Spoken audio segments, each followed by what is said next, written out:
Chapter 20. The repairs needed to the airship were minor, and so the detour to Arva only took a few days.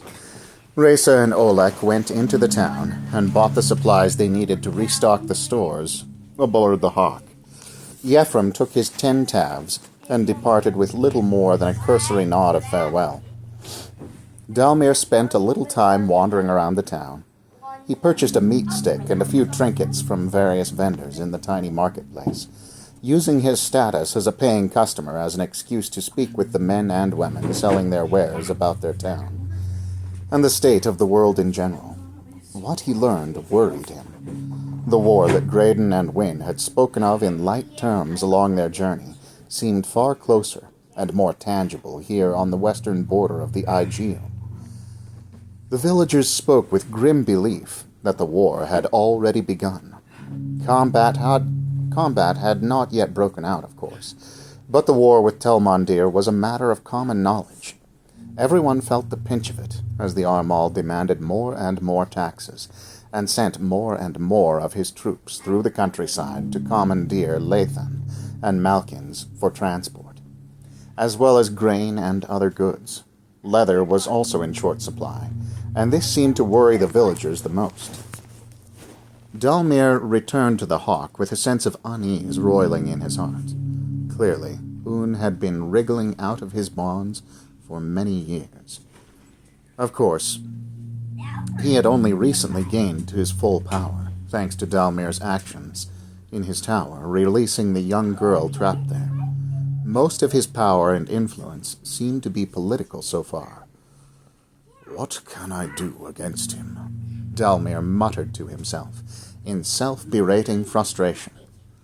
"I should have better prepared attention. I should have paid better attention. If I had been doing my duty, Un never would have been able to gain such power." He thought about everything he had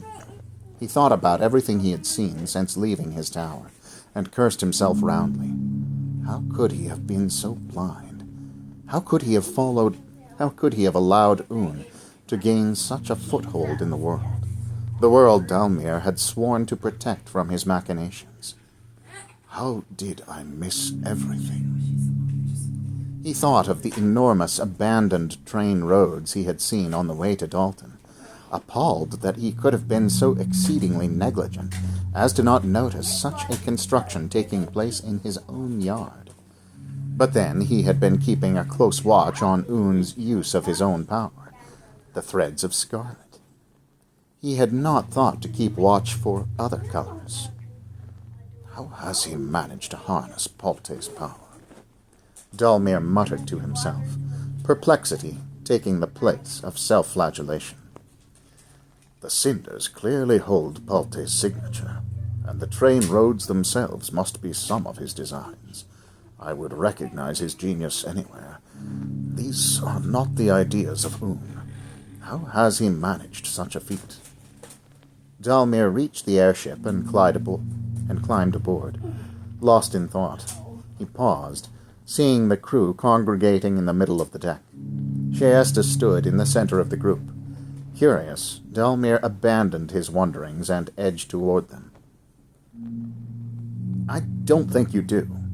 There was a hard edge to Marek's voice, as he replied to something Shayesta had said. Shayesta dropped her gaze. "I know what it's like to be betrayed." "That's just it, Shay. It's not the betrayal I actually care about." Marek growled. "Well, all right, I do care about that. But it's that you didn't trust us enough to tell us what was going on with your family, or who you were. You didn't just lie about one thing, you lied to us about everything. And you wonder why we never accepted you as fully part of the crew in the first place. I knew you were holding us at arm's length, but tattered sails, Shay. I didn't think you'd jam a sword into our backs." Shayesta cleared her throat. "I can see how you would think that." Silence stretched between them. Oleg, Reza, and Mouse stood like statues around the captain and the traitor.